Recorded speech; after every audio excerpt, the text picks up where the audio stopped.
Welcome to today's AVITH in Context webinar. I'm Carolyn Davies, a Senior Project Officer at the Centre for Excellence in Child and Family Welfare, which is Tasmania and Victoria's peak body for child and family services. I'll begin by acknowledging country and recognise that we are all joining today from unceded Aboriginal land. The centre is based on Wurundjeri land. We acknowledge First Nations people as the rightful custodians, and we respect the resilience of Aboriginal and Torres Strait Islander communities and we respect their right to and aspiration for self-determination and empowerment. The AVITH in Context webinar series is where we hear from a range of professionals in various fields, exploring the different contexts and presenting issues that might impact a young person using violence and their family. The session today will be recorded, so you can watch it back later on, or if you think you have a colleague who might be interested in this topic, you can share it. You'll notice that your cameras are off and you're muted as audience members, but if you would like to contribute, please add any comments or questions to the Q&A box, and hopefully we'll get some time at the very end to go through some of those. So the topic for the session today is about facilitating group work with young people. And we have a number of guests today. I won't do full introductions just now, but I will get people, if our guests can just turn cameras on and just give people a wave so we can see you. We have Laura Crozier from YACVIC.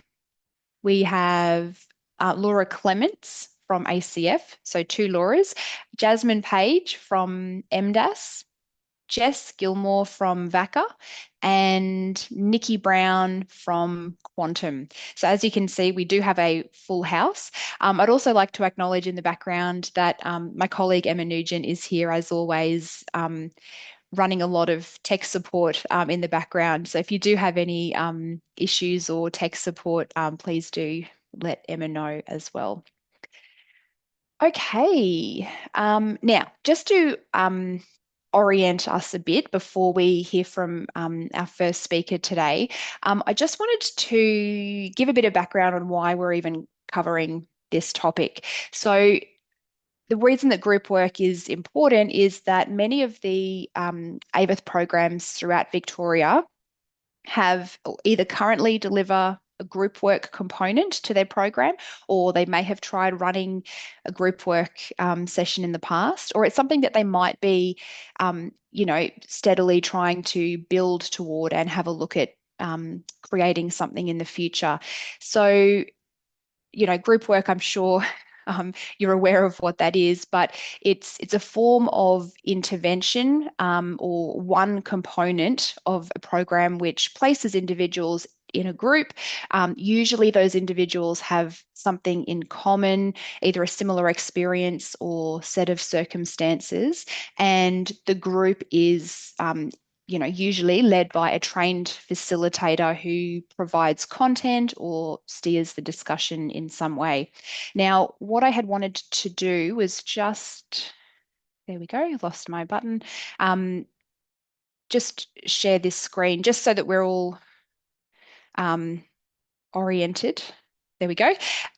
So some of the benefits of group work, great opportunities for peer learning. Participation in groups helps individuals make sense of and reflect upon their own circumstances. It can be a time-efficient and cost-effective way. So group work allows fewer resources and greater service capacity.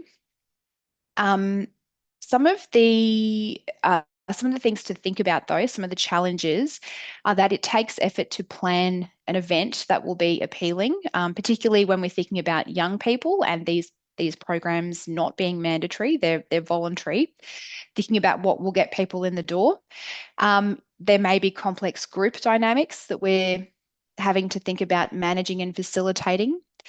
Managing disclosures. So if you're delivering a group where there is sensitive content, it really requires skillful facilitation to make sure that's done safely and effectively.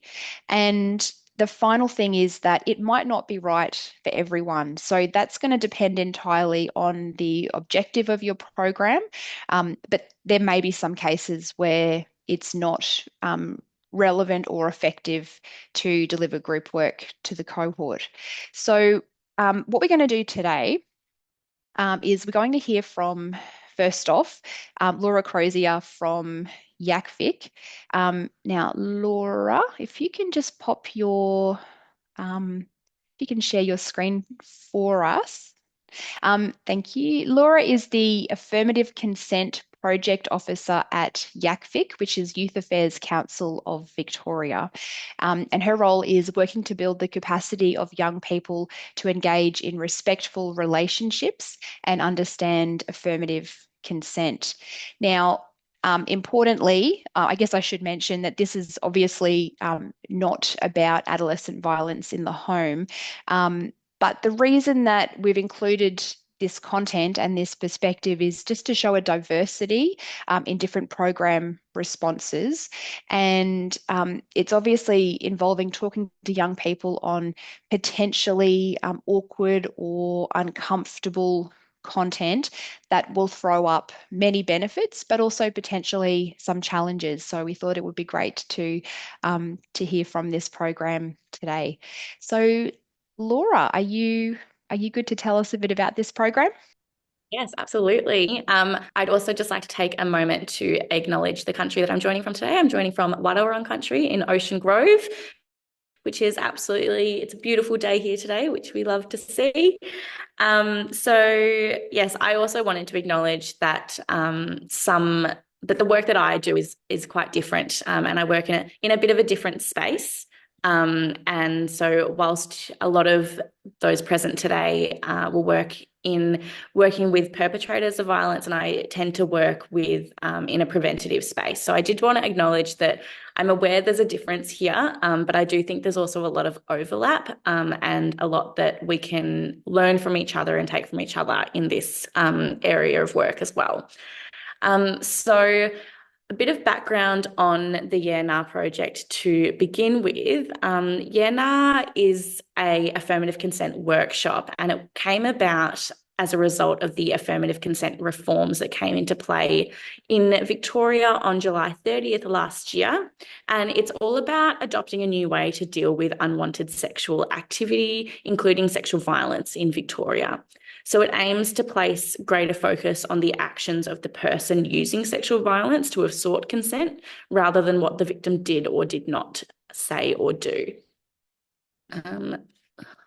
So sorry, I'm just fiddling with all my screens at the moment.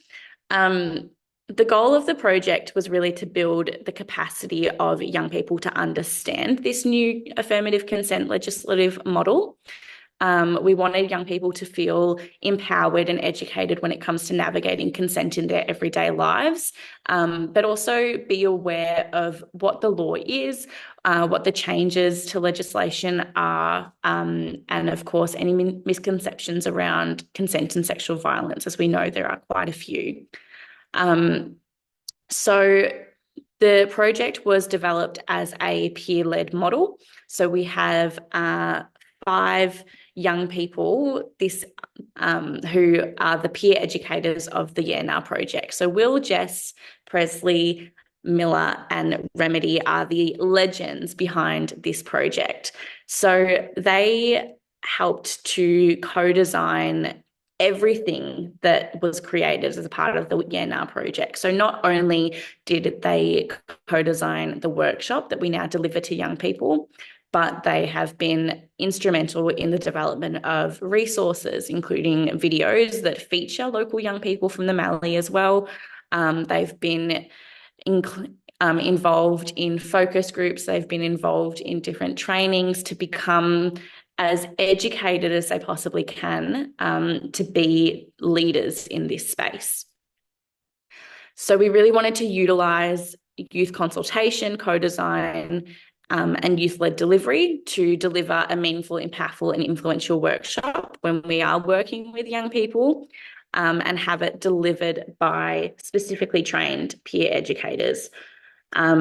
So these legends did that, and they've just been absolutely instrumental. And I wanted to share a little bit about one of our facilitators in particular, because I think his story of how he has grown so much in the time that he's been involved with this project really speaks to how peer education can just really change lives. So Presley, a young Pacifica man, was supported by the youth services team at Swan Hill Rural City Council and the Southern Mallee team at AVITH to apply for the role of Yenna peer educator when the opportunity came about. And being from a rural town, he had noticed that his own experience with sexual health and consent wasn't really spoken about in his community, and he was really keen to be involved in changing that narrative. When he first joined the team, he'd never had any form of he'd never done any form of facilitation and was quite reserved when it came to group discussions. And a part of that hesitation came from his experience growing up in a rural town where taboo topics were not discussed openly in any way, shape, or form. It was a learning curve to be able to contribute to discussions and overcome the social barriers that had become the norm for him. Over the past 18 months that we've worked together, though, he's developed his confidence in discussing these topics exponentially. I cannot explain how fantastic it has been to see his growth. Not only does he contribute incredible and creative ideas to team meetings and trainings, but he's been one of the most dedicated people in making sure that his skills are the best that they can be. This project, in taking this peer-led approach, gave him the opportunity to turn a passion into a job, in which he's regularly inspiring his community, peers, and colleagues. His role has not only involved supporting the development of the Yenna workshop, but delivering it across the Mallee, answering questions and supporting young people in these workshops, and working behind the scenes to develop extra resources for young people. If it wasn't for this young man, we probably wouldn't have developed the workshop to be what it is, because his unique experience, his cultural perspective when it comes to talking about things like consent and sexual health was so important for us to be able to develop a project that was completely adaptable based on the demographic that we were delivering to.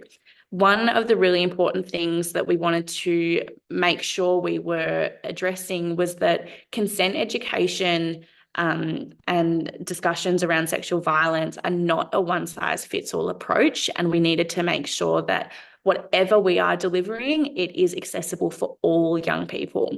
We are aware that when you're working with young people, that's quite a big age range, but we didn't want to cut anybody out. So this workshop is actually available for young people 12 to 25, and then the content is altered based on who we are delivering to in the moment.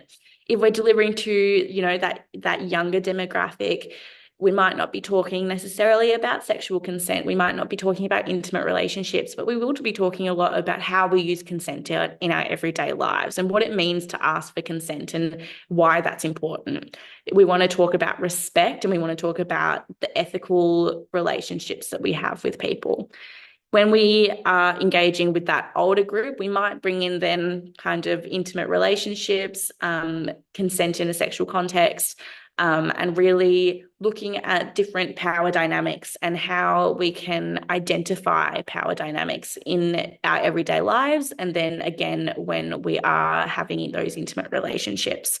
So not only though is the content that we're delivering flexible based on the age range, but because of the insight that we had from this diverse group of young people that had applied to be peer educators, we knew that there was some huge gaps in the education that they were receiving due to their culture and what that means for discussions around consent and sexual violence. So a big takeaway for us was that we needed to be able to adapt based on what those young people needed. We found that in rural communities that are extremely multicultural, a lot of people were actually opting out of any consent education that was delivered in school because it wasn't delivered in a way that was culturally safe. We obviously know that we have men's and women's business. In discussions around sex, consent, and sexual violence, those discussions need to be separate. We cannot have women talking to young men about these topics because it is not culturally safe. Schools don't necessarily have the resources to be able to split that up. They don't have the resources to be able to deliver that education in a really meaningful and impactful way. So this is something that was so important to us because there's so many young people that are just opting out of the education altogether because it's not delivered in a way that is accessible for them. So that was a big part. Another thing that is really important, of course, is creating a safe space. And some of that comes down to making sure that the workshop is accessible for everyone, regardless of their background, their age, their family dynamics, making sure that this education is something that is available to them. So a few things that we kind of make sure that are a regular occurrence in all of our workshops is making sure that the group size is manageable. So obviously we have young people at the forefront of these workshops doing the delivery, which is extremely empowering and inspiring to see. However, of course, in that space, we need to make sure that not only are the young people participating in the workshop safe, but so are our facilitators. So making sure that the group size is manageable for those facilitators is really important. So whether we if we have a larger group booking in, then just making sure that we have extra facilitators on hand to kind of manage the group size. And we have found that often smaller groups really create for dynamic conversations. So we try to keep it smaller when we can. We found that kind of between 15 to 25 is a really great size. There's enough people to kind of get the awkwardness out of the way, but also enough that you don't necessarily know anyone in the room or know everyone in the room. So it's not like you're talking about all these topics that, you know, someone's going to bring it up at school the next day, which can always be a little bit embarrassing. And then I think that's also when having a solid group agreement comes into place as well. So I feel like I'm rambling a little bit, and I do apologize for that, but I get very passionate and there's so many points that I want to get across. So if at any point people do have questions as well, I will be sticking around to answer those, as I'm aware that I'm probably jumping to and fro a little bit. But anyway, having a solid group agreement is something that we really advocate for. And I'm sure that in any group work scenario that it's something that people do. We often say, okay, let's sit down and let's make a group agreement. And I would not be surprised if majority of the time young people roll their eyes at that because they're like, oh, I've done this in every group I've ever been in. I've had to make a group agreement. But there is a reason for that. And making sure that it is a group agreement that is really focused on your outcomes can also be really important. So these are some of the things that we include in our group agreements for every workshop that we deliver. And then we open up the room to add to this if there's anything that people feel really passionately about as well. But listen to each other with respect, of course, pretty straightforward with that one. Challenge ideas, not people. And I think this is kind of touching on something that was mentioned just before I started, that one of the challenges with delivering group work with young people is that there can be really, really difficult dynamics in a group. You know, young people have very different experiences based on where they're from, what their family dynamics are, and what their life experiences have been. And that can really clash in a group if one young person has had a really significant experience that's kind of shaped their identity, and somebody else may not understand what that impact looks like.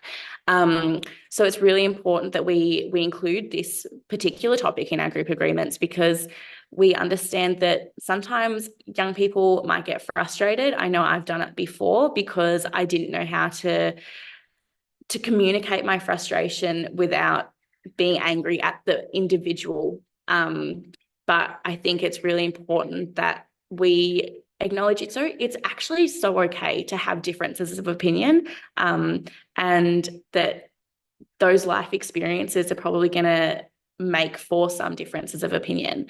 But remember that if at any point there is something that you disagree with, it is the idea that you're challenging and that you are not targeting that individual. And I think that's probably something that would be super relevant in any space when discussing topics that can be very, very emotional and triggering for people. We also include respect your own boundaries, which again, very important that young people understand that there is no pressure on them to give more than they feel comfortable giving. If they at any point need to leave the room, if they at any point need to just take a breather, that is absolutely okay. And just, allowing the space to be a space where they are comfortable to do what is necessary to maintain their own state of mind.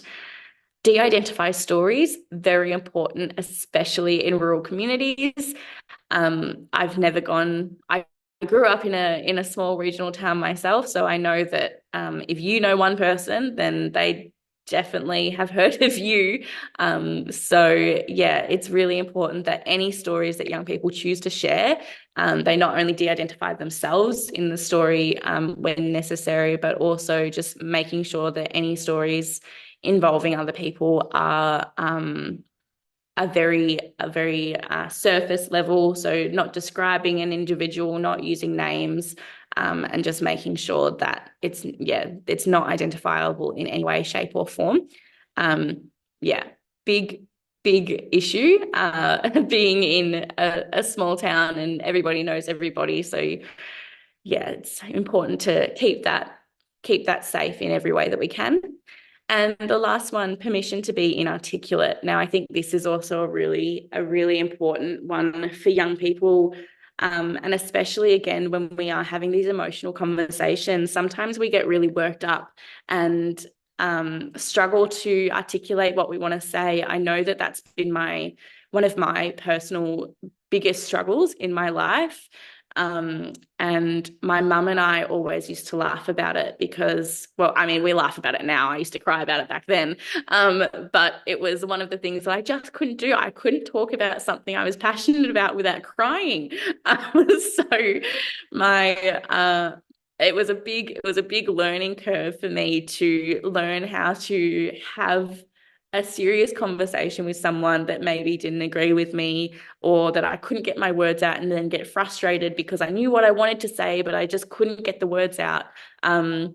So I absolutely understand what that feels like. And often when we do have young people talking about things like consent and relationships, they'll be like, oh no, but I think it's this. And I'm like, yeah, it is that. And I know what you're trying to say, and you don't have to be able to word it perfectly because it's not the biggest deal. So we, of course, invite anybody to contribute to this group agreement, but it is something that we deep dive into a little bit before every workshop, regardless of whether we've met these young people before or if they've got a group agreement as a youth service anyway. It's something that we will always jump into. Another thing that we ensure we do to create a safe space is meet young people where they're at. We know that, young people have different experiences, and what their needs are most definitely different to what we believe their needs are. So we need to really hear what they're telling us to make sure that we're delivering a workshop that is actually relevant to them. And again, that comes back to and the meeting where young people where they are comes back to, again, looking at what their cultural needs are, what is a safe space to them, what makes this conversation okay with us, and what conversations can we have without it crossing a cultural line. Also ensuring that when working with ethnic groups as well, that we're using plain English and we're making sure that they understand what we're talking about, and just allowing them to process the information in a way that is working for them. We have worked with ethnic groups before where, English is not their first language, and we were doing some kind of group activities, and they were really struggling to write in English. They were struggling to write the sentences that they were trying to articulate in English. So just why are you writing in English? You don't have to do it for me. This is for you. So they started writing in the languages that they speak at home, and it just made from then on, as soon as they knew that they were safe to do that and that it was okay, the vibe of the room completely changed, because they were suddenly so much more comfortable. They were able to talk about what they were actually thinking, because, they got it on paper in a way that made sense to them, and then they could talk about it out loud. So yeah, just understanding your audience is so important in creating that really dynamic, safe space. And of course, treating young people as equals. I feel like we wouldn't really be in this field if we didn't care about young people. So it's probably not something that's hard for you as the workers, but I just added in there because it's always important to remember. I feel like I probably could rant on for forever. But one thing I did want to talk about a little bit before I do wrap up, and I just obviously don't have slides for it because here I am, but is how we could continue to have these conversations regardless of any backlash that we might receive from community. So this project was developed specifically for communities in the Mallee, and that's where we piloted the project. So we've rolled it out across Mildura, kind of across to Horsham, Swan Hill, and had an absolutely fabulous time doing that. And now we are going towards a statewide delivery, which is extremely exciting. But of course, when we first started developing this workshop, one of the things that we were really worried about is that there could be backlash, because there is a big misconception that talking about sex with young people and talking about relationships with young people is going to encourage them to have those relationships. And that is just not true. The National Survey of Secondary Students and Sexual Health that La Trobe University run, I think every 2 years, actually gives data showing that the earlier we talk to young people about consent and relationships, the more likely they are to wait to engage in those relationships. And so that's, I think, a really important kind of note to take away that can be really great in your advocacy for having these conversations with young people. And I also just wanted to mention that the engagement from young people in these communities as well, specifically talking about those cultural barriers again, young people are curious by nature. And I think when we have these discussions, it's really important that we remember that their curiosity isn't them trying to get a rise out of you as a facilitator. It's not them trying to be silly. A lot of the time, young people are genuinely just curious. We often get quite jarring questions when delivering this education, especially when we are delivering with young men that haven't engaged in any consent education in the past. There is some wild misconceptions about what is and isn't okay, where the line is when it comes to consent and boundaries. And I think that one of the really hard things to do is realize as a facilitator and because they're curious, because they want that information, and the questions they're asking, while they might sound like a joke, are genuine. They are absolutely genuine. It's not uncommon for us to get questions like, is it okay if if I'm having sex with a girl and my mate taps in, is that all right? Is that okay? And often people when I share this story, they go, "Oh my God, like how do you respond to that?" It's actually not a big deal for them to ask that question, because if they're asking, that means that they're not going to do it.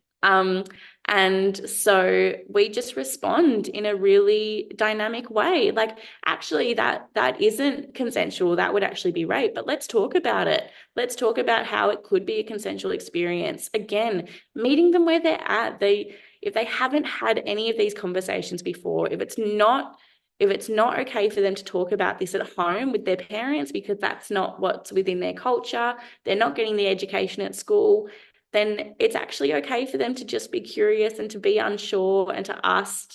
And if they're asking the really out there questions that some people may think are really jarring, that's actually a really, really positive thing, because it means that you've succeeded in creating a safe space.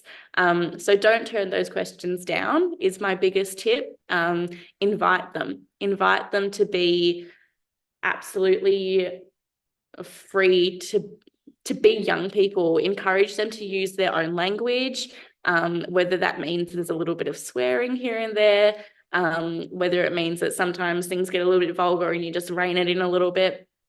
It's actually okay just to meet them where they're at and hear what they have to say in a really natural and youth-friendly way, I like to say. So yeah, I think that kind of brings me to the end of everything that I wanted to discuss today. And I'll leave you with my contact details. And if you scan that QR code, that takes you to a inquiry form for the YENA workshop. But again, I think that working with young people is such a privilege, and it's such a fun experience. And the work that I do is, again, vastly different to the work that you do, but there is so much overlap. So if at any point there's any support that I can offer, that YACVIT can offer, always here. I love to chat. It's quite possibly one of the things I'm best at. Just ask any of my brothers because they hate it. Um, and yeah, just support in any way is always available for me. So yeah, please reach out.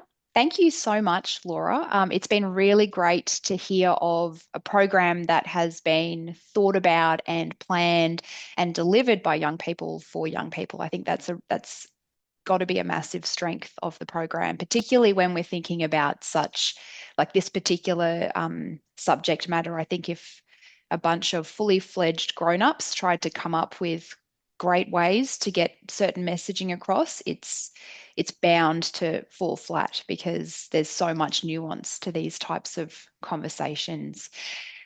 So thank you so much. We've popped in the chat. If you do want to read more about the Yeah Nah affirmative consent, I love the name, by the way. I think it's a beautiful Australianism to have named it like that. Yeah, please go and have a read. And as Laura has duly invited everyone to have a chat with her, she loves talking, obviously.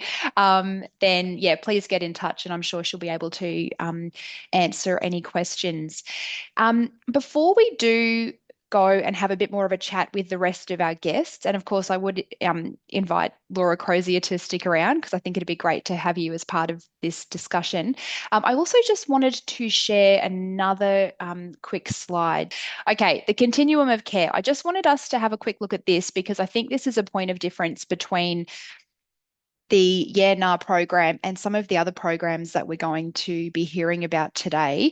So, in thinking about something like the Yeah Nah program, if you have a look at that scope of prevention, I think Laura Crozier, you would agree that that would be where this programming sits. It's a fairly universal program. It's not targeted for select individuals. It's delivering at its base fairly generic messaging, which obviously can be tailored to meet individual needs at the time, but that's your starting point.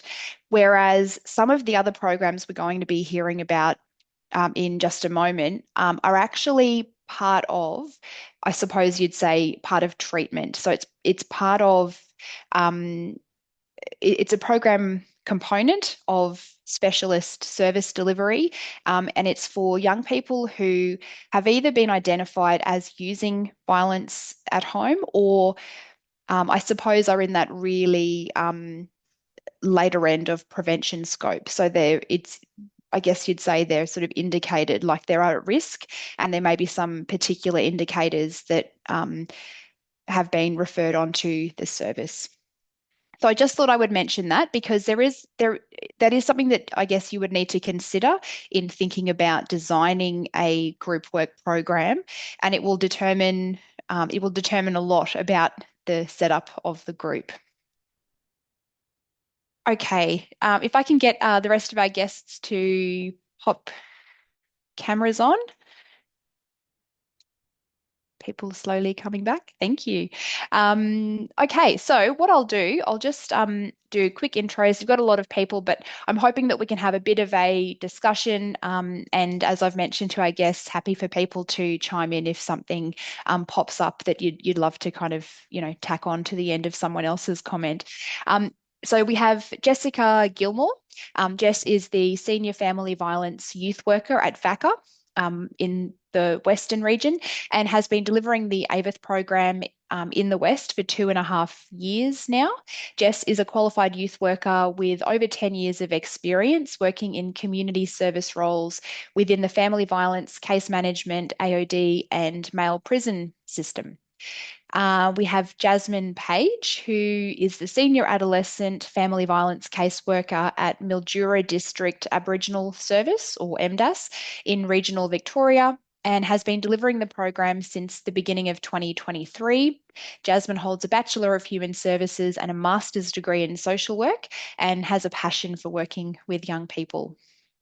We have Nikki Brown, who is a building connections practitioner at Quantum Support Services in Gippsland, working with young people in schools to complete the Adolescent Building Connections, or ABC, program.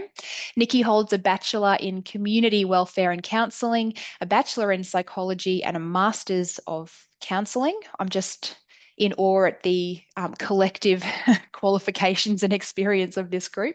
And finally, we have Laura Clements, who is an experienced family violence social worker. Currently, she is a senior child counsellor at the Australian Childhood Foundation within the Pathways to Resilience and Walking Together programs in southern Melbourne, where she provides trauma responsive therapy to children and young people who are affected by or are using violence in the home.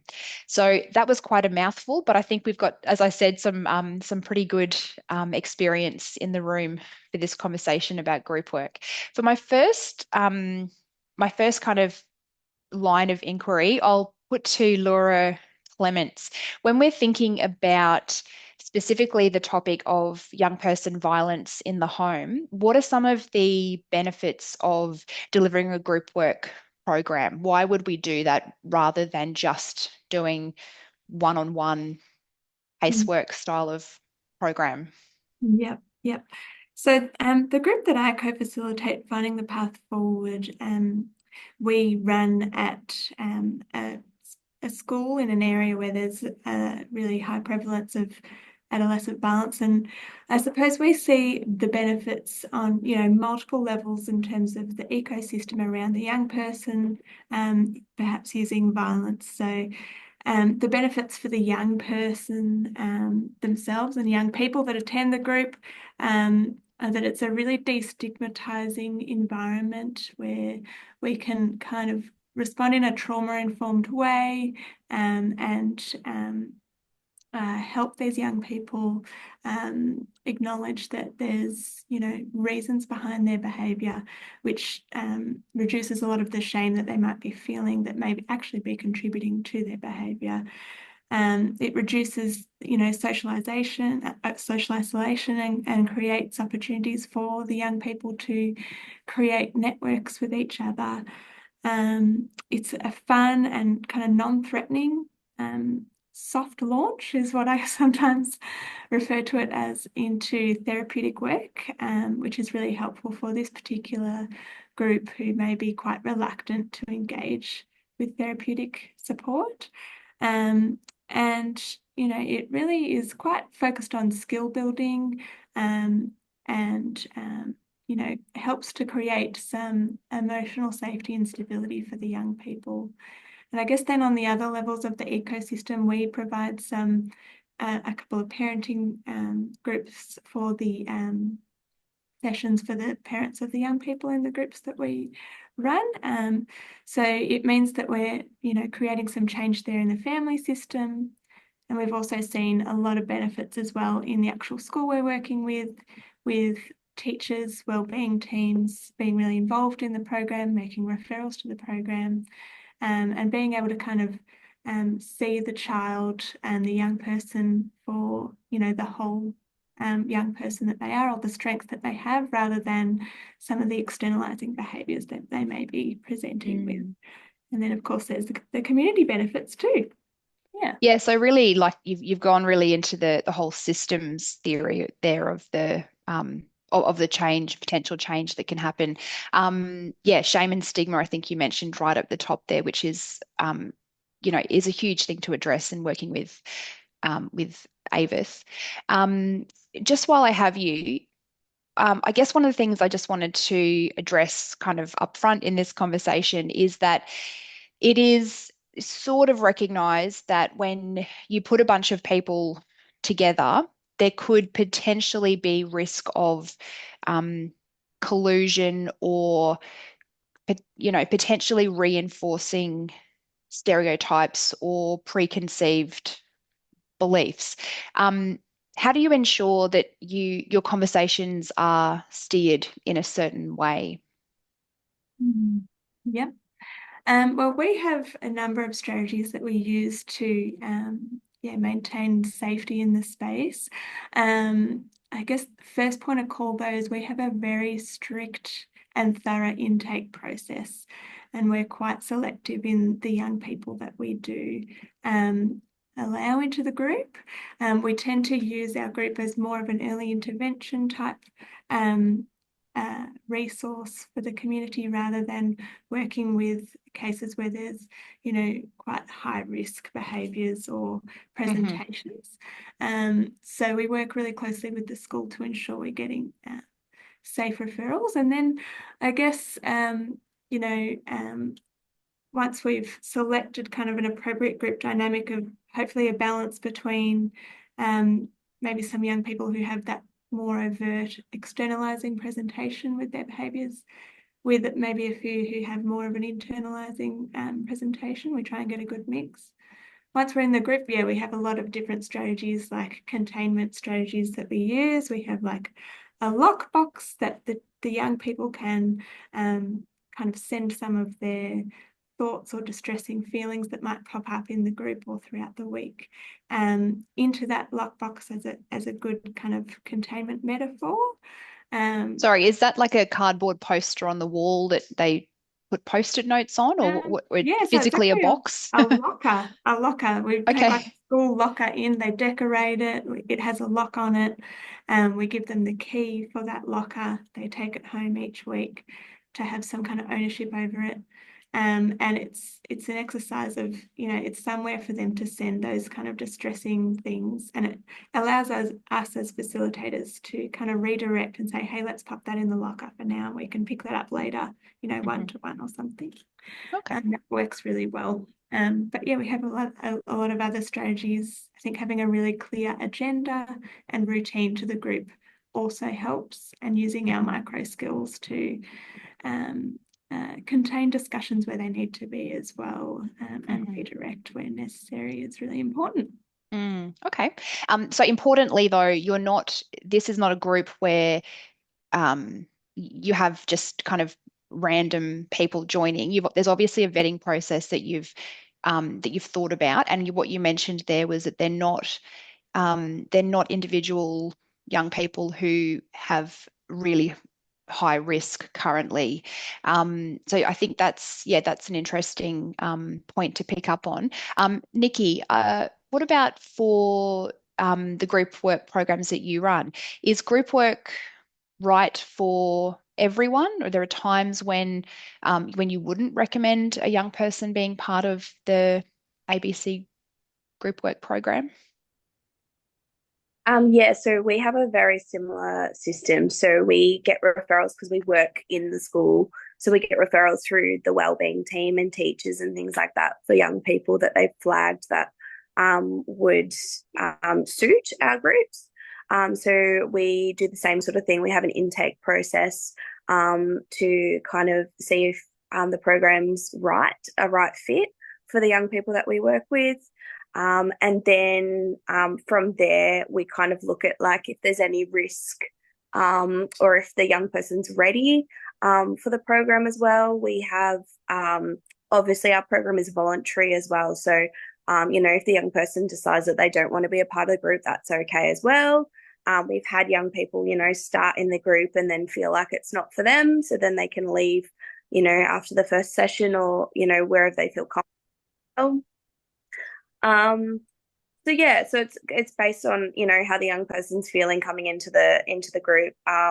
And then also as well, depending on what's going on, if they're in a current crisis situation or if there's something going on at home, and group work's they're not quite ready for group work, or if we feel like there's any risk to them or risk to the group, for them to be in the sessions, then that's when we would have that conversation with the young person and the school.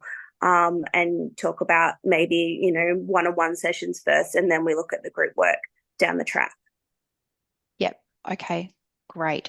And that actually has just flagged a question for someone who is asking what happens to the young people who aren't safe referrals. So I guess you're not just, it's not just a closed door approach. There'd be, looking at pairing them up with an appropriate intervention for wherever they're at. Yep.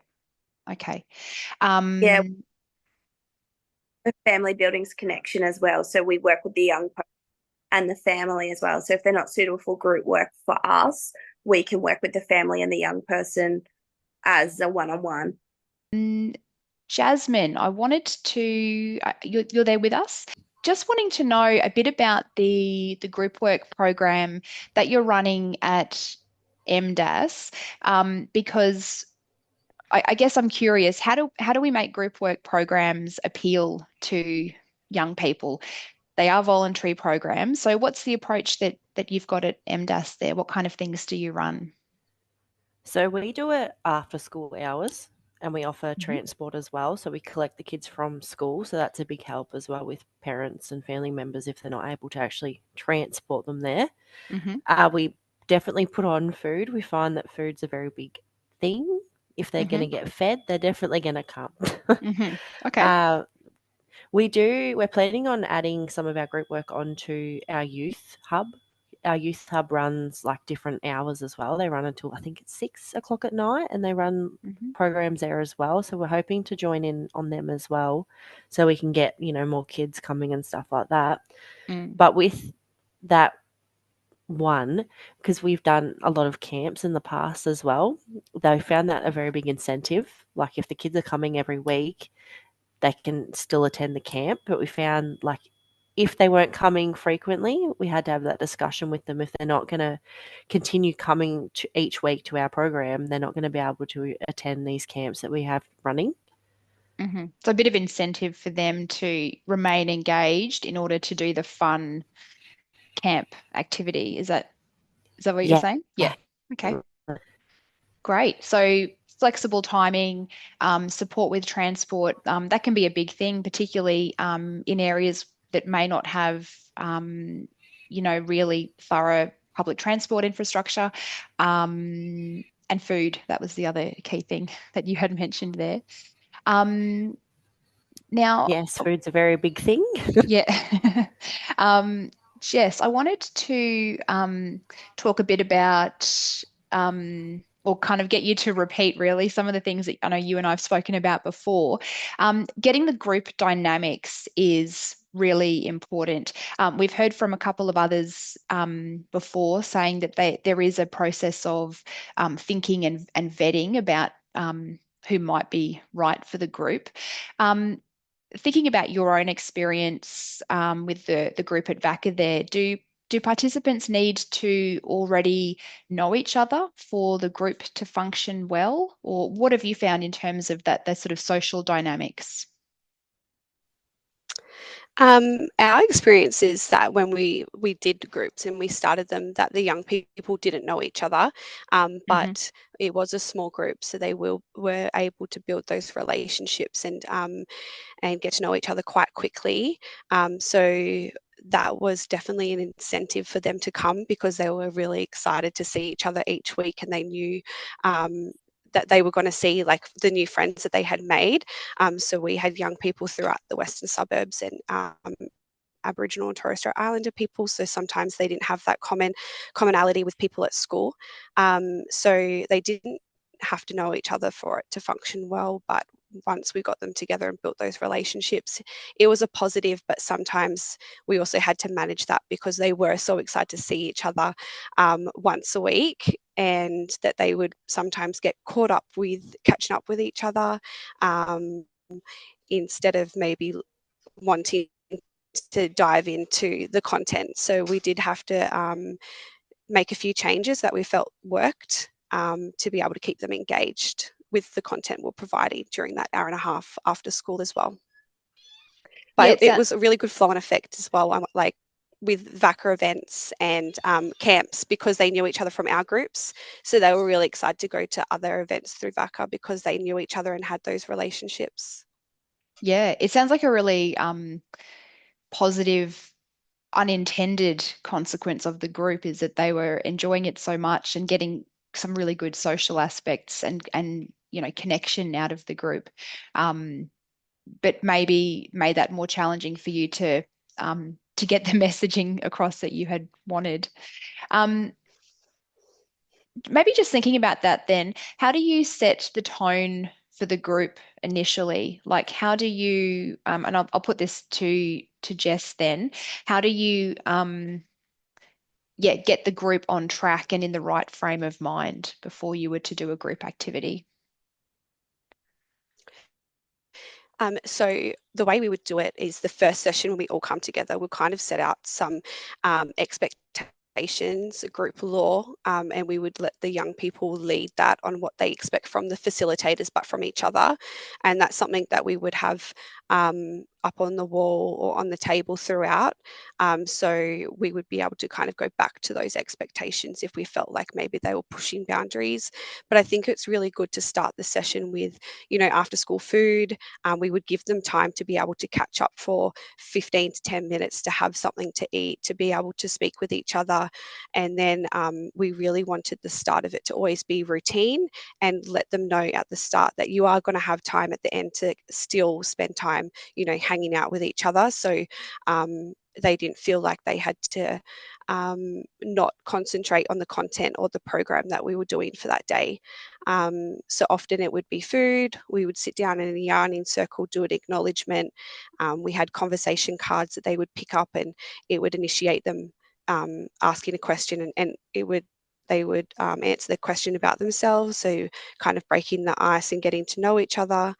And then we would often go outside for 10 minutes and try and move our body and do some sort of fun activity. And then we would have about an hour to come back and do the content, knowing that when we were packing away, they could still have that time to catch up as well. So routine, having that expectation worked really well for us.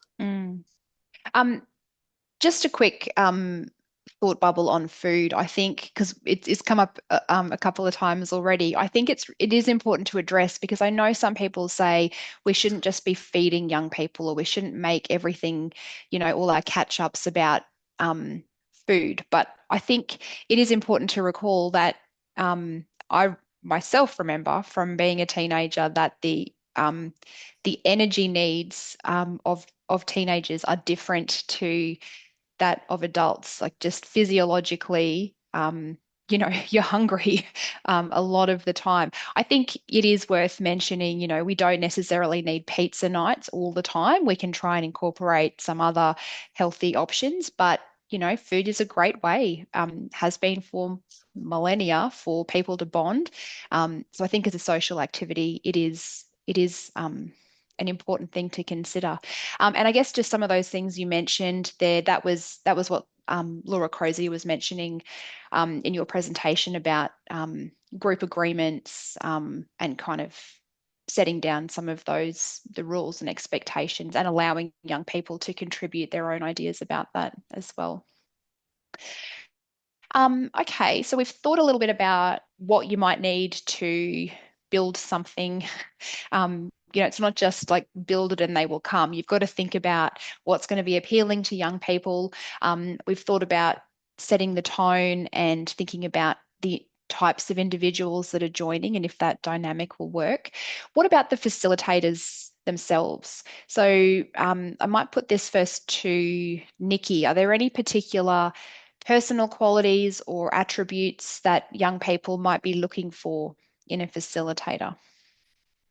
I think what we've found with our groups, especially like obviously you're working with we work with younger teenagers, genuine, like people that are genuinely there and they I think Laura mentioned it in her presentation, like they really love working with young people because I've found that young people can definitely see through someone that doesn't want to be there or doesn't enjoy what they do. So definitely someone that wants to be there and is enthusiastic about working with young people, I think is really, really important. And I guess as well, you're building that therapeutic relationship as well with the young people. So I guess those skills to be able to, find a connection with the young people on their level. It might be like we find if we're using their language a little bit, finding connections on, the different things that are going on in their world at the time. That's how we can connect with the young people that we work in our groups. So yeah, we work with 2 facilitators, and we don't, obviously we've got adult staff. We don't have the peer support or anything like that. But we have a range of ages of workers, and I think the one thing that we've all got in common is that we all really love working with the young people, and we can find a way to relate to the young people that we work with to be able to support them. Yeah. Yeah. Again, it sounds like it's something obvious, but like who would have thought genuine warmth and you know, enjoyment of the work that the worker is doing is really important. I mean, Laura Crozier spoke before about obviously having young people themselves deliver the program to young people. And I think we sort of touched on the idea that for that particular topic and content area, it, anecdotally is having some really great outcomes. Laura, you also mentioned before about the idea of women's and men's business, and I wanted to put that to one of our other panelists, possibly panelists sounds so formal, doesn't it? One of our guests. Jasmine, have you found that in some of the camps, for example? I think you mentioned before about having dedicated time for women's and men's business. Yeah, we definitely try and have a male staff and a female staff member just because, especially with the young men, because it's just myself and another female staff member, they don't like to open up to us about those discussions because of the cultural aspect about men's business is meant to just be men's business and women's is just for women. So we've been trying to, navigate that and having a male staff member that's able to have those discussions with them just so they can actually open up and talk about men's business with them. Yeah. So I think it's good to have a range of different staff members as well when doing those group programs so they can all feel comfortable. Because men aren't going to, like the boys that we work with aren't going to tell us, their business. Yep. Some do, but yeah, it's definitely a big cultural thing as well, telling a female your business. Yeah. Yep. Okay. So being aware of that and obviously planning and I think a number of you have mentioned in any kind of group, it's always great to have 2 people running the show anyway. So thinking about maybe dedicating a men's worker and women's worker. Jess, I just wanted to pick up on something that you and I were talking about before, and it's that idea of transitioning from the role of an individual practitioner to then facilitating or co-facilitating group work. Because you've had that experience in when you've tried group work. What are some of the pros and cons of that? Yeah, I want to apologise if it's a bit glitchy. My internet's not the best today. But I found that to be really positive because for different reasons. For one of the reasons is when you start to get to know the young person on that one-on-one basis, I guess you can kind of see when they're in that group setting, maybe if they're feeling left out or if they're feeling uncomfortable, or maybe if they are challenging um, the other young people, you can have conversations with them. You know how to pull them aside, and you already know their body language, and then you get to also see them in that group dynamic. So throughout the one-on-one work, we will usually go to the school or the parents' siblings to hear about how they're engaging with others, especially their peers. So seeing them in that group setting gave us a great understanding of the way that maybe they maybe behave differently in those settings with others as well, especially if it appears, are they easily influenced by the others, or are they a bit more of a leader? And then we would be able to intertwine that into our one-on-one work, which was really great. And I think also for the people coming in, they would see that we would have strong relationships with people that have been in the program for a little bit longer. So I think that was a good way to be able to show that, oh, well, if these other young kids that are in this program trust Jess or trust the facilitator, then they know that they can count on us. And it was great when maybe they've had a bad day and you can see that they're coming in and they might have need time to be able to pull them away and have that one-on-one time as well. So I found that to be really positive and beneficial. Yeah, it gives you some different level of insight into a young people, putting them in a different context and observing essentially what happens. Yep. Okay, the next question I was going to put to Laura Clements. We may have already touched on to some extent, but someone has actually put in the questions about boundaries and rules and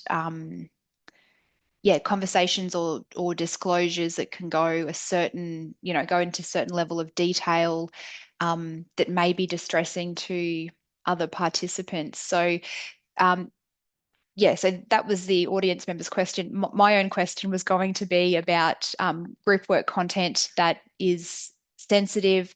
Young people may or may not have lived experience, so could be potentially emotionally difficult or triggering for some people. What are some of the approaches and strategies to try and keep the space safe and trauma informed?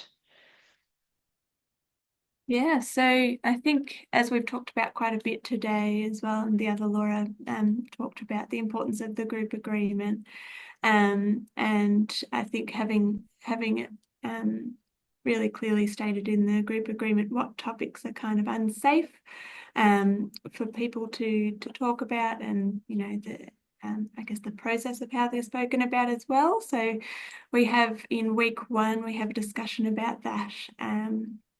From the get-go, we talk about certain words that might be activating for other young people, certain topics that might be activating, and we pretty proactively put a strategy out there with the young people from day 1 that if they're feeling particularly activated, they can hold up a pause card, and we actually have someone from the school wellbeing team sitting in the group as well each week, and it's kind of their role to take that young person aside, check in, make sure they're okay, maybe take them for a walk or do whatever they need if they're particularly activated. And then, I guess it's our role as facilitators as well to redirect some of those discussions.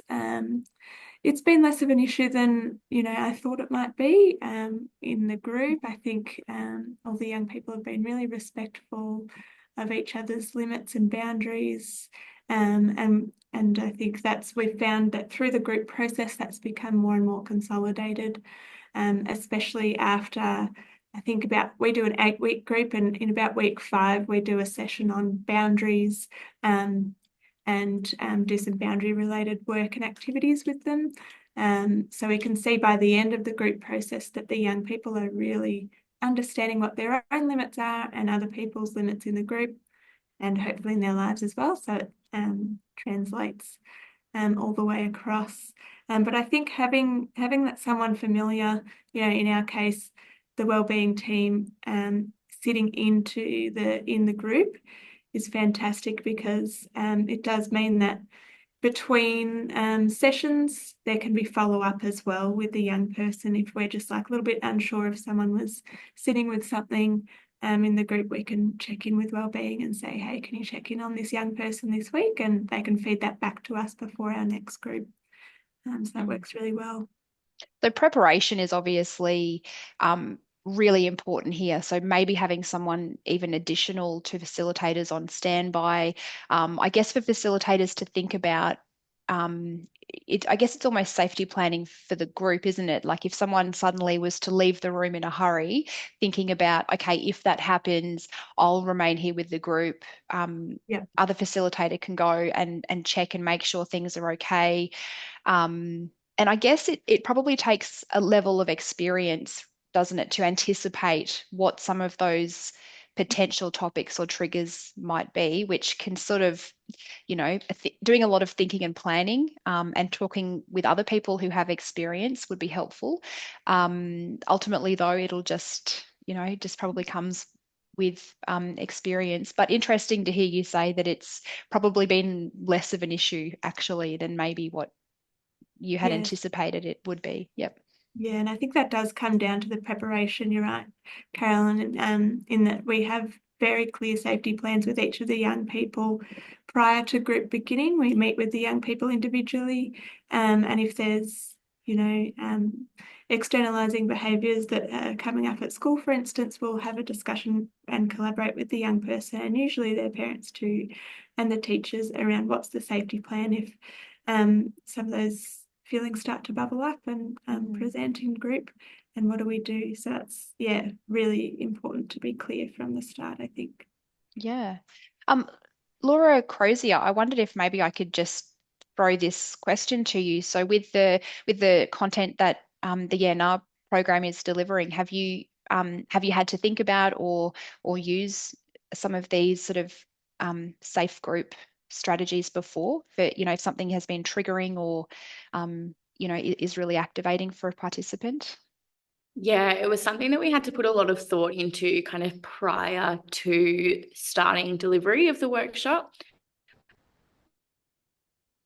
We wanted to make sure that we were aware that it was potentially triggering content, and being sure that we had a really clear pathway for those young people if they came to us for support afterwards.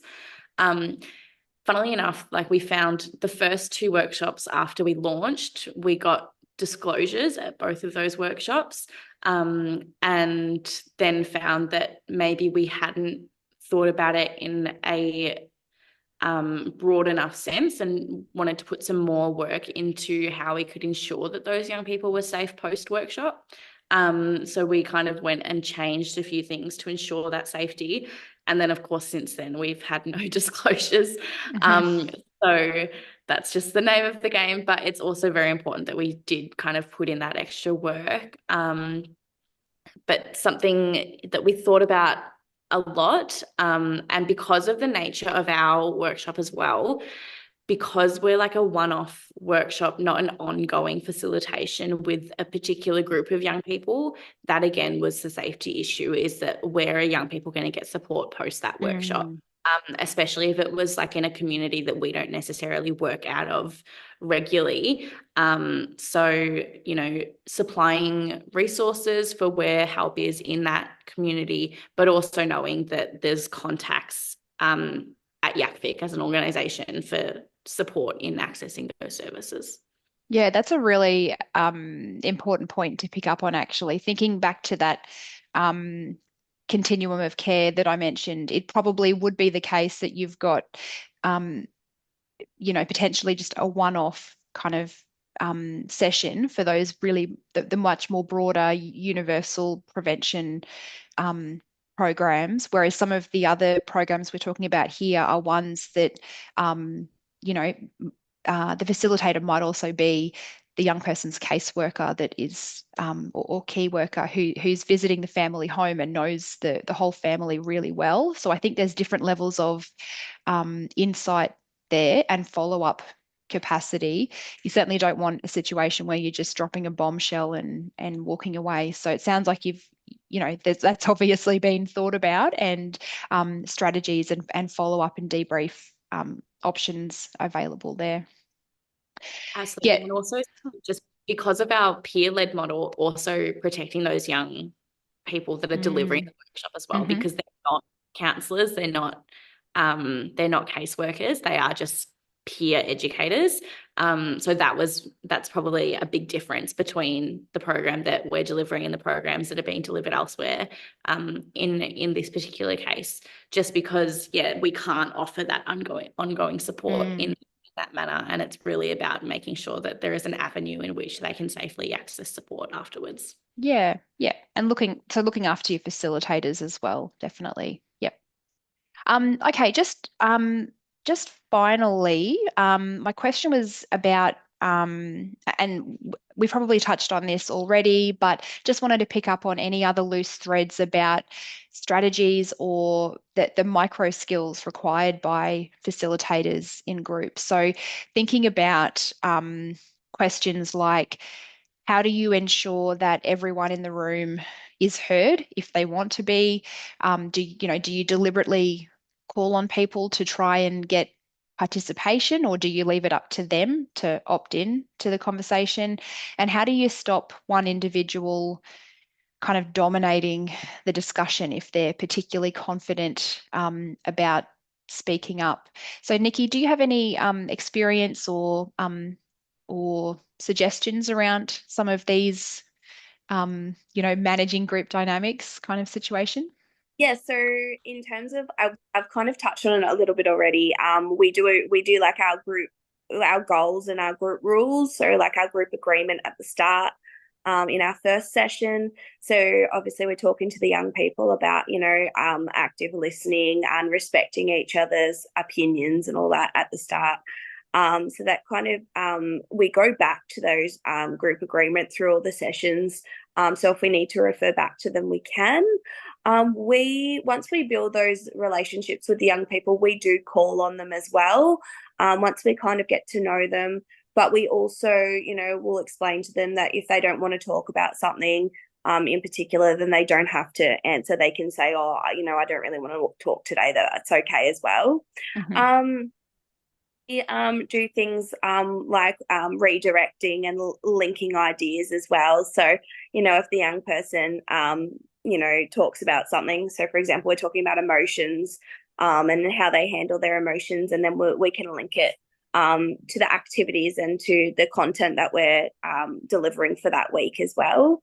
Another, like in terms of activities and things like that, we get the young people to engage. So we have like an emotional ball, and it's got all the different emotions on it. And then we get them to stand around the room and we throw the emotion ball to each other. So getting them all to kind of contribute without having to sit there and like point at them and say, right, it's your turn to speak. It's kind of a bit more engaging. So we've got lots of activities like that where we might go around the room and everyone has the opportunity to share if they want to. So, yeah. Okay. Sounds like icebreakers you're describing there potentially, but something that's geared toward young people and is kind of easy for them just to have a quick bit of input, maybe just to warm them up to the idea of sharing. Yep, absolutely. I might just leave it open. Does anyone else have any other kind of final thoughts about strategies or skills about, managing the conversation, making sure you don't just leave the conversation hanging and that you land the session the way you're hoping for? it can be quite a skill. Yeah. I think building on what Nikki was saying, I think allowing opportunities for nonverbal communication is really important for young people. So we have a lot of similar activities like Would You Rather, where they have to move from one side of the room to the other rather than necessarily talk if they don't want to talk. But often that stimulates the conversation, or throwing something around to each other, using emotion cards, strength cards, visual prompts, metaphors, that kind of thing. Until there's enough safety for them to share openly. I think that's all really important. And having, I think it is really important, I know we've mentioned it a lot today, but having like a clear agenda, routine and structure to the group. And we have that up on the whiteboard every week, and every week the young people come in and they look at that and they say, oh, this is what we're doing this week. And I think that creates that sense of safety of like, oh, I know what I'm, going to do this week. It's not too confronting. They can kind of prepare themselves for that a little bit. Those are some of the strategies we use.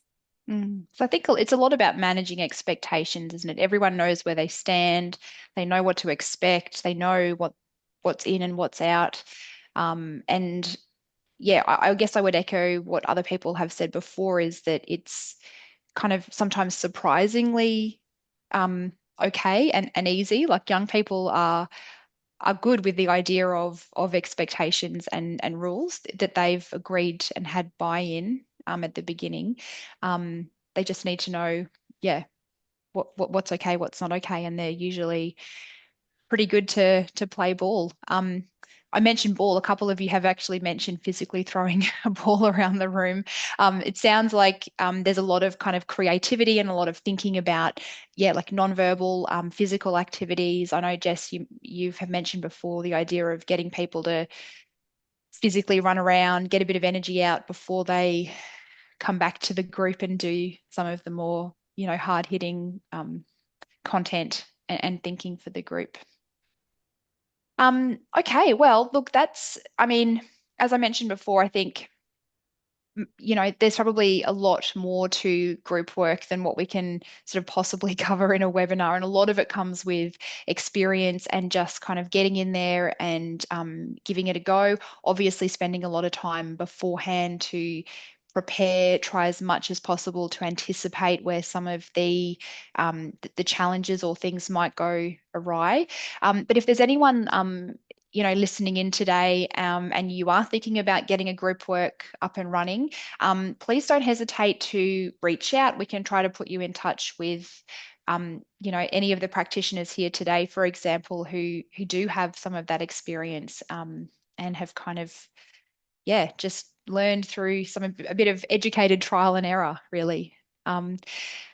Okay, I would like to now, I guess, start to wrap us up. I would, really want to thank Laura Crozier for her presentation on the Nah Affirmative Consent Program, Laura Clements, Jess Gilmore, Nikki Brown, and Jasmine Page, all been really, really generous with your time and your effort in preparing and thinking about this topic today. So thank you very much for this.